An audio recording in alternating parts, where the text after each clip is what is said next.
You are lost, Nick. This woman you see on screen is going to be executed in less than 24 hours with the possibility of having a camera in front of her. This is what she said. I lost my life because of it. Couldn't even get a fair trial, investigation, or appeals, right? You sabotaged me, society, and the cops and the system? A raped woman got executed. Criminals often insist they're innocent, even when evidence shows otherwise. However, this woman is not a conventional criminal. Her case, the subsequent trial, the role of the press, and the sentence she received continue to generate an uncomfortable debate. Let's not jump ahead. Was there any negligence in how she was judged? Because there are many who argue that a serious mistake was made by executing her, even though she killed 7 people. Join me as we examine this case, focusing on several statements she made on camera. Welcome to the case of Aileen Wuornos, the most famous serial killer in the United States. As usual, you'll be invited to draw your own conclusions at the end of the video. If you want us to make more videos like this, based on statements from the criminals, write the word testimonies in the comments. If we have more than 500 people commenting testimonies, we will make a second part, and you can also suggest who this second part could be about. Let's begin.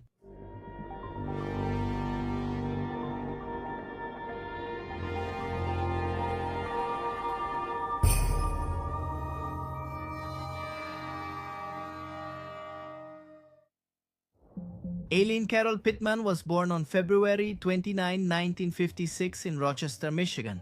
It was a leap year, and fate seemed to mark her as someone outside the calendar, outside the margins. Her mother, Diane Wuornos, was 15. Her father, Leodale Pittman, was imprisoned for abusing a minor and had severe psychiatric disorders. In fact, he would end up taking his own life in 1969 while he was still behind bars. When Aileen was just 4 years old, her mother abandoned her and her brother Keith, leaving them in the care of their maternal grandparents, Lori and Britta Wuornos, in Troy, Michigan. But that house wasn't a comfortable refuge either. Later reports and Aileen's testimonies describe an environment of constant violence, alcoholism, and abuse. Her grandfather, an extremely strict man, would often beat and humiliate her. Aileen later said that by age 11, she was already trading sexual favors with neighborhood boys for cigarettes or food. No one stepped in or found this odd. The adults around her chose to pity her or to develop an early contempt for her, accusing her of being precocious or a bad influence. At 14, the girl became pregnant and claimed her grandfather's friend abused her, but no one believed her. She was sent to a home for teenage mothers, where she gave birth to a baby who was put up for adoption. Soon after, her grandmother died from alcohol-related issues and her grandfather kicked her out. At 15 years old, Aileen was living alone in the woods, sleeping in an improvised den, selling her body to survive, and eating whatever she could find. Her life was hell, and that's how she would describe it later: puzzles. How did it feel living in cars and others' homes? Yeah? Sleeping in the snow, sleeping in snowy weather in a vehicle on cinder blocks. At Richie's house, sleeping with no blanket. I think I had 1 blanket and 1 pillow. It's freezing outside. That's when I decided I had to head to Florida or somewhere warm. That's where the story began of a woman who never knew compassion and who would later return to the world all the cruelty she had received. For tuning pessimistic notes, alas theater, brother, and for. In the next few years, Aileen traveled the highways of Michigan and other Midwest states. She lived as she could, slept in abandoned cars, stole food, drank in bars until she was thrown out, and prostituted herself to support the vices she had developed. In 1974, she was first arrested for drunk driving and firing a gun from a vehicle. It was the first official record of what would become a long list of criminal history. In 1976, she married Louis Gratzfeld, a 69-year-old businessman and member of a wealthy Florida family. The man was captivated by her youth and relentless character. He saw her as a bold and strong-willed girl, but the marriage lasted only 9 weeks. One day she got tired of him controlling her outings and beat him up. He accused her of assault and got the marriage annulled. Aileen didn't mourn this loss, nor did she mourn much at all. When her brother died of cancer that year, she quickly spent the small life insurance payout she received. From that point on, her future sank deeper and deeper. She was arrested for theft, for fraud, for disturbing the peace, and spent brief periods in jail. She had no fixed address. She slept in motels or directly on benches or at gas stations along the highways. She didn't see anything encouraging in the future until in 1986 she met Tyria, a woman who worked as a cleaning employee in a hotel. It was the most important encounter of her life. She said she was falling in love for the first time after years of feeling belittled and used. Did she see in someone a person to whom she could give some affection? Yes. They say that love is capable of derailing even the most desperate story, but in this case, it would be the exception. The thing is, it wouldn't end well that way either. Betrayal would make its presence felt again, as Aileen would make clear in another interview. Lee, it seems everyone has betrayed you. Correct, I was. That's why I don't care if I'm executed and leave this planet. Love.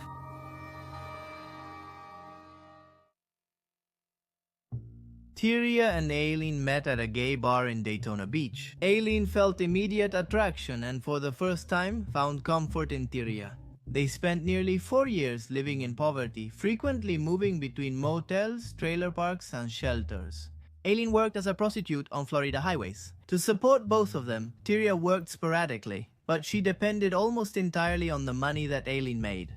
The relationship was intense, codependent, and violent. They loved and hurt each other equally intensely. Witnesses who knew them remember scenes of fights, jealousy, and reconciliations, but also moments of tenderness. In that contradictory love, need, and desperation were mixed together. Aileen would do anything not to lose her. They were two broken people who sometimes fit their damaged edges together, the same edges others had rejected. But also because of addictions and clearly declining mental health, they lived through micro-hells that they faced with ferocity and without a clear direction. Anyone would have said they were destined to end badly, and they wouldn't have been wrong. The betrayal.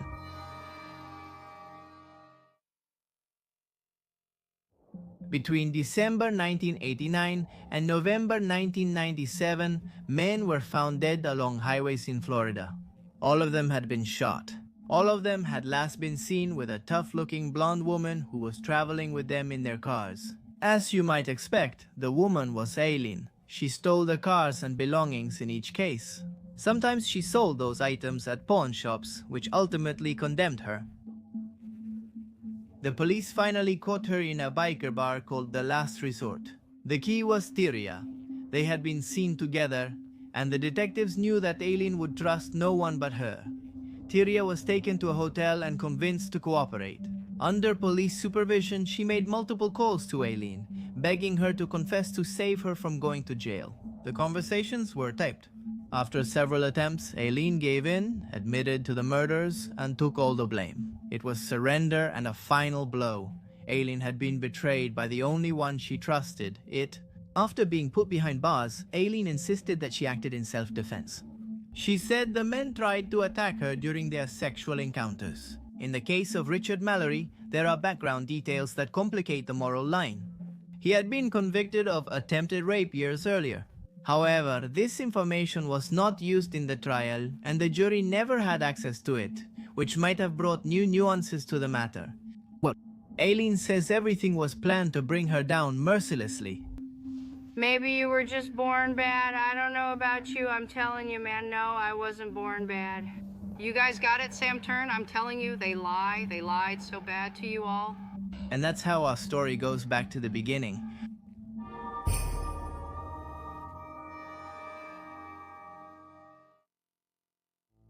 From the beginning. The trial, in January 1992, was more than a legal procedure. It was a media ritual, a public display of punishment. The prosecution called her a huntress who lured victims with sexual promises before killing and robbing them. The defense, on the other hand, tried to build the image of a survivor of abuse who shot out of fear and desperation, but the context condemned her. She was not only a confessed murderer, in a country used to seeing men killed, a murderess. The mere fact that a woman committed crimes with armed violence disrupted the collective imagination and aroused a morbid curiosity that's hard to describe. Moreover, Wuornos' trial marked one of the first major criminal cases covered in real time by the American media. Every word she said, every gesture was dissected by the tabloid press. Aileen unintentionally became a character. The news reports didn't talk about mental health trauma or social contagion. They talked about a prostitute killer with impulses of hatred against men. Her story was simplified, turned into a moral spectacle about what happens when a woman strays from the expected social role. Nick Brunfield documented the process in his 1992 film Aileen, The Selling of a Serial Killer. He revealed how lawyers, police, and religious leaders tried to profit from her story before the execution. I meant she was presented to the public as a media product, not as a complex person. At Richard Mallory's murder trial, the prosecution highlighted a behavioral pattern involving the other 6 cases. A controversial procedural move strongly influenced the jury's decision. Aileen testified in her own defense. Her speech was erratic but fierce. She repeated that the men she dealt with were abusers, violent and unpleasant people who always went too far. No one cared. On January 27, 1992, she was convicted and sentenced to death. That's how she received the sentence. I sentenced you in case number 91463 to death for the murder of Troy Burris, case number 91-304. I sentenced you to death for the murder of Charles Humphreys, case 91-112 Citrus County. I sentenced you to death for murdering David Spears. Thank you, and probably I'll be up in heaven while you all are rotting in hell. They're going to be handled by you.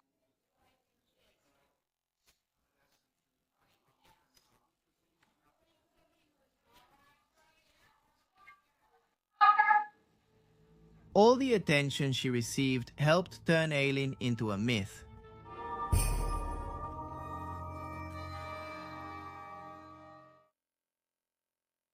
Aileen was executed by lethal injection on October 9, 2002 after ending her appeals.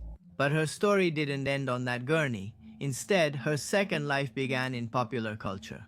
In 2003, director Patty Jenkins brought Monster to the big screen, starring Charlize Theron. The movie changed the tone of the story known up to that point.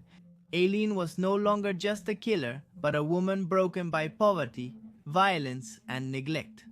And Theron won the Oscar for Best Actress, and the film became a symbol of that kind of cinema that seeks to take a broader look at issues that in the past may have been addressed with perspectives that today are more than questionable. That portrayal humanized Wuornos, and with that came the debate. Was she a monster or a victim of her time? Did the justice system condemn her for her actions or for not fitting the mold of the proper woman? Why wasn't her mental health ever addressed, even though her obvious paranoid episodes are shown below? And they were using sonic pressure on my head since 1997. And every time I was trying to write something, and I think they had some kind of eye in the cell, I'm not sure. But every time I started writing something, it went up higher. So I'm thinking that they probably had the television rigged.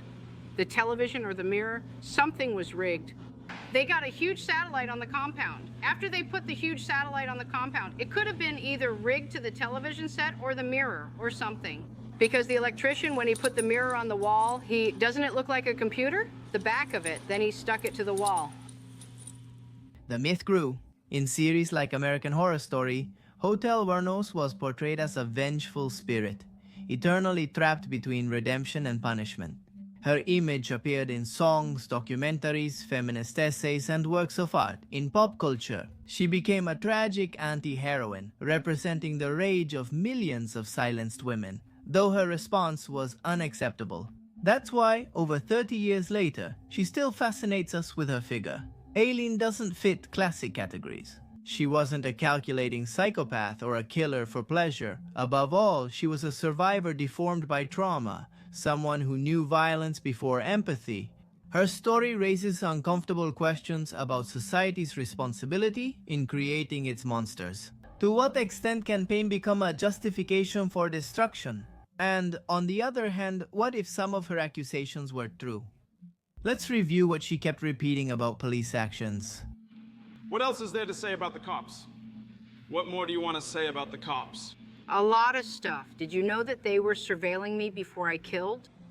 And then I knew it. And that it was covered up. Did you know there were helicopters dropping down from the sky? Deputy sheriff with decoys picking me up 4 or 5 months before my arrest. It was covered up.